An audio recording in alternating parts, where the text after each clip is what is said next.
ඉතින් අද අපේ කතාව පටන් ගන්නේ සාර කියන පුංචි දුවගේ ගෙදරේ. මේ සාරගේ ගෙදර හිටියේ පුංචි සාරයි එයාගේ අම්මයි තාත්තයි විතරයි. මේ අය හරිම සතුටින් ජීවත් වුණු පුංචි පවුලක්.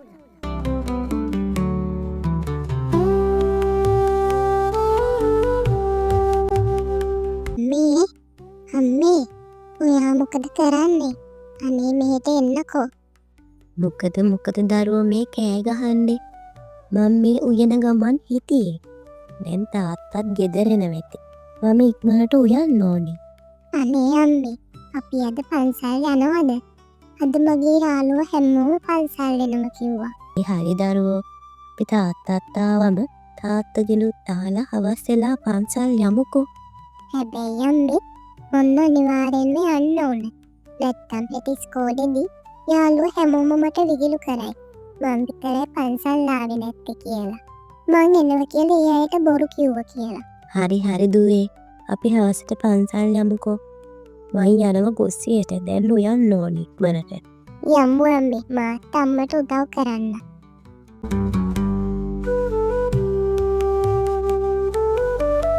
ඔන්න ඉතින් මේ විදිහට කාලය ගත වෙලා ගියා. පුංචි සාරා අම්මයි තාත්තයි එක්ක හරිම සතුටින් ජීවත් වුණා. ඉතින් ටික කාලයකට පස්සේ තමයි පුංචි සාරගේ ජීවිතේ සම්පූර්ණයෙන්ම වෙනස් වුණේ. ඒ මොකද කියනවනම් සාරගේ අම්මා හිටි හැටියෙම අසනීප වෙලා මැරෙනවා.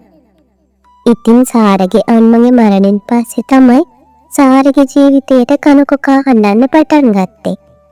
සාරගේ තාත්තත් වැඩට යන නිසා පුංචි සාරව බලා ගන්න සාරගේ තාත්තා කුඩම්ම කෙනෙක් ගෙදරට එක්කන් එනවා. දුවේ සාරා, මේ තමයි අද ඉඳන් ඔයාගේ අම්මා. එතකොට මේ තමයි ඔයාගේ නංගි. හොඳයි තාත්තේ. මගේ දුව හොඳ ළමයා වගේ නංගිත් එක්ක අඬු නොකර අම්මටත් කරදර නොකර කීකරුව ඉන්න ඕනි. අනේ ඔයා බය වෙන්න එපා මහත්තයා. මම මේ සාර දුවව මගේම දරුවෙක් වගේ බලා ගන්නවා. අද ඉඳන් මගේ දුව ඔයාට බාරයි. ඒ වගේම මේ හැම දෙයක්ම. අනේ මහත්තයා මම මේ සාර දුවට අම්ම නැති අඩුව දැනෙන්න දෙන්නේ නැහැ. ඔන්න ඉතින් සාරගේ තාත්තා වැඩට යන්න පිටත් වෙනවා. ඉතින් තාත්තා වැඩට ගියාට පස්සේ තමයි කුඩම්ම එයාගේ වැඩ පටන් ගන්නෙ. සාර මෙහෙට එන්න. මේ ගේ අස්පස් කරලා දාලා ඊට පස්සේ රෙදි ටිකක් හොදලා වේලෙන්න දාන්න. හරි අම්මේ මං කරන්න. අලුත් අම්මා ඇයි මට මෙහෙම කරන්නේ? තාත්තට කොහොමද මම මේ දේවල් කියන්නේ? අලුත් අම්මා කරන්නේ දවසක මගෙන් වැඩ අරන් ඒ අය නංගි දෙන්නම දවසම සැපට කාලා බීලා ඉන්න එක. සාරා ගිහින් බලන්න නංගි මොනවද කරන්නේ කියලා. අම්මේ මං ගිහින් බලන්න.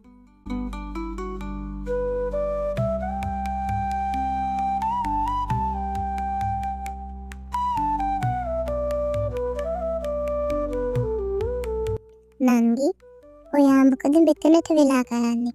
අන්න අම්මා ඔයාට කතා කරනවා. අලන්න අක්කේ. එයාම ඔයාට කරන නපුරුකම් ඔයාට කියන ගෙදර වැඩ හැම දෙයක්ම කරගන්නවා. ඔයාට හරියට කෑමක්වත් දෙන්නේ නෑ නේද? අපි මේක තාත්තට කියමු. ඔව් මං අම්මගෙන් කොච්චර නම් කුටි කනවද? මගේ අම්මා හිටියනම් කවදාවත් මට මෙහෙම කරන්නේ නම් නෑ. ඒත් අක්කේ එක ප්‍රශ්නයක් තියෙනවා. අම්මා තාත්තා ඉස්සරහා ඔයාට ආදරේ වගේ රඟපානවනේ. අපි කොහොමද තාත්තට ඇත්ත කියන්නේ? අපි හොඳ වෙලාවක් එනකම් ඉන්න ඕනේ. තාත්තට ඇත්ත කියන්න. මගේ දුව දැන් ගිහින් බත් කන්න.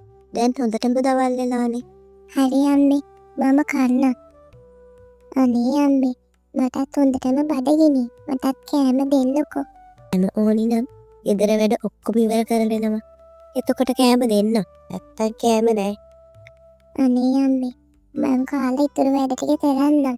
මට හුඟක් බඩගිනි. කෑම කොයි වෙලෙත් කන බඩේ. ගිහින් ගෙදර වැඩ ටික ඉවර කරගෙනම.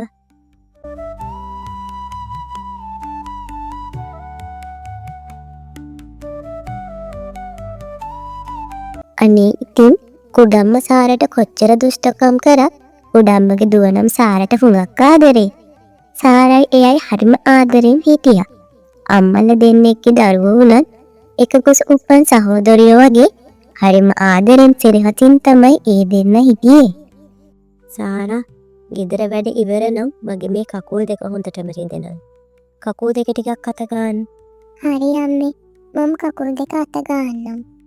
අම්මේ මං අද නම් තාත්තට මේ හැම දෙයක්ම කියනවා. මොනවද තාත්තට කියන්න තියෙන්නේ? ඔයා අක්කට කරන හැම නරක වැඩක්ම දුෂ්ට වැඩක්ම මං තාත්තට අද නම් කියනවා.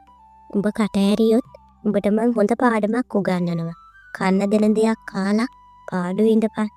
ඉතින් හොඳටම කේන්ති ගියපු කුඩම්මා දෙන්නටම හොඳටම බැනලා නිදා ගන්න යනවා. අනේ නංගි ඇයි ඔයා එහෙම කරේ? ඔයා බය නොවී ඉන්නකෝ අක්කේ. බලන්නකෝ මං අම්මට හොඳ පාඩමක් උගන්වනවා. අනේ නංගි ඔයා හිතුවක්කාර වැඩ නොකර ඉන්න. නැත්තම් අම්ම මට වගේ ඔයාටත් ගහයි. මං බය නෑ අනේ අම්මට. එයාගේ වැරදි වලට එයාට දඬුවම් ලැබෙන්න ඕන. අනේ නංගි අම්මා මොනව කරත් කමක් නෑ. අපි නරක වැඩ නොකරිමු. අනික ඔයා අම්මට එහෙම කතා කරපු එක වැරදි. ඒකට කමක් නෑ අක්කේ. ඔයා බලන් ඉන්නකෝ මං අම්මට මොනවද කරන්න කියලා. එහෙම කියලා සාරගේ නංගි සාරවත් එක්කගෙම සෙල්ලම් කරන්න යනවා. මේ අතරේ සාරගේ තාත්තත් ගෙදරට එනවා.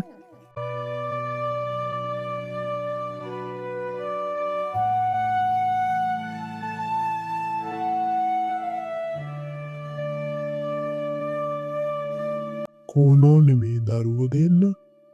ඔය කොහෙට හරි වෙලා සෙල්ලම් කර කර ඇති. මොකෝ ගෙදර වැඩක් කරනවා කියලාද?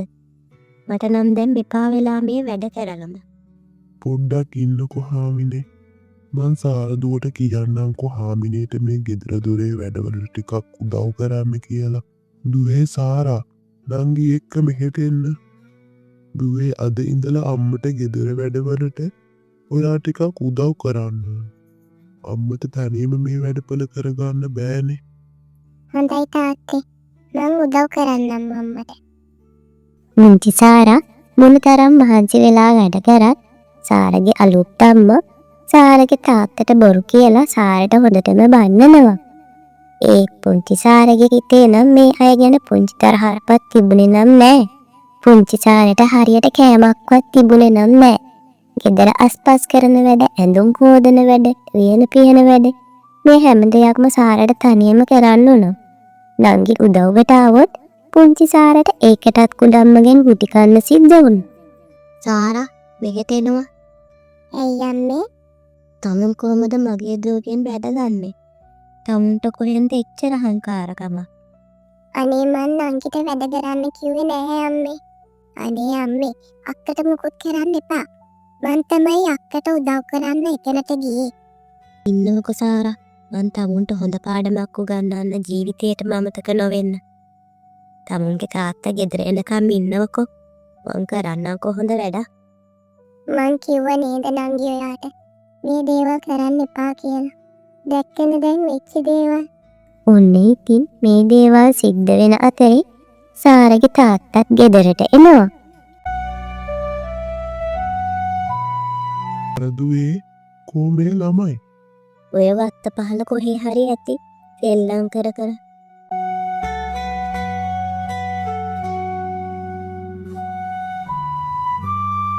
සාරා කොහෙද ගියේ මේ නංගිත් එක්ක?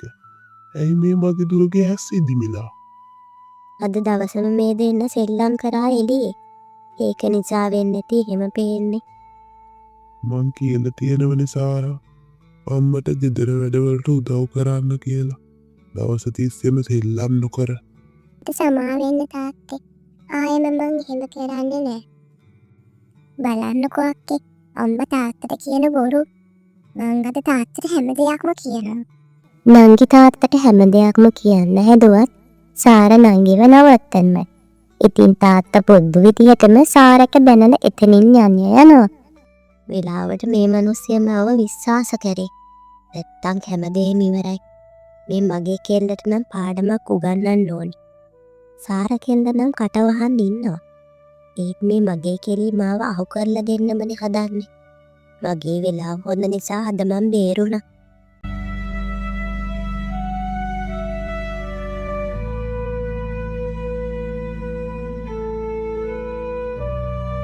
ඉතින් මේ විදිහට කාලය ගත වෙලා ගියා. කුඩම්ම හරිම සතුටින් කාලය ගත කරා. එක දවසක් සාරයි නංගි දෙන්න එකතු වෙලා කුඩම්ම නැති වෙලාවක තාත්තට කතා කරනවා. තාත්තට කතා කරලා හේලාසන ගෙදර එන්න කියලා කියනවා. ඉතින් ඊට පස්සේ සාර ගෙදර වැඩ කරන්න පටන් ගන්නවා.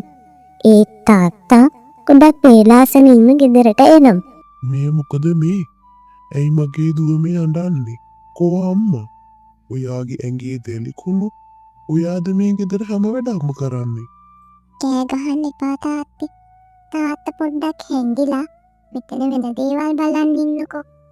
ඔන්න ඉතින් මේ මොකුත් නොදන්න කුඩම්මා උස්සියට එනවා. සාරා තමුසේ තාම උයල ඉවර නැද්ද? බට හොඳටම බඩගිනි. උයල ඉවර වෙලා ඉතුරු වැඩ ටික කරකම වැඩ අත ගගා ඉන්නේ නැතුව. උයල ඉවරයි අම්මේ. මම කෑම කාලේ ඉන්නද? මට හොඳටම බඩගිනි. ගෙදර වැඩ ඉවර එකක් කෑම නෑ එච්චරයි.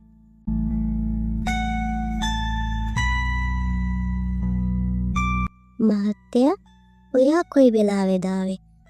ඇයි අද ඔයා වැඩට ගියේ නැද්ද? ඔයා මෙච්චර දවසක් කරේ හඟපෑමක්ද? මගේ අහිංසක දරුවට මෙච්චර කාලයක් වද දුන්න නේද?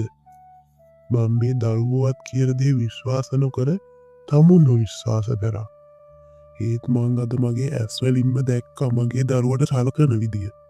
ආයෙම මගේ ගෙදර ඉන්න එපා යනවා යන්න මෙහෙ. අනේ තාත්තේ අපි කුඩම්මට සමාව දෙමු. කුඩම්ම ගෙදරින් ගියොත් මට නංගිත් නැති වෙනවා. එතකොට මට කවුරුත් නැහැ. මගේ දුවගේ හොඳ හිත නිසා අද ඔයාට තව අවස්ථාවක් දෙන්න. ඒත් මේක අන්තිම අවස්ථාව. අනේ මං පොරොන්දු වෙනවා. ආයෙ මං එහෙම කරන්නේ. මං සාරදුවට හරිම ආදරෙන් සලකනවා. මට සමා වෙන්න මේ හැම දෙයකටම. ඉතින් අන්තිමට සාරගේ හොඳ ගතිගුණ තේරුම් ගත්ත කුඩම්ම සාරට හරිම ආදරෙන් සලකනවා. ඒ වගේම මේ හතර දෙනා හරිම ආදරෙන් සතුටින් ජීවත් වෙනවා.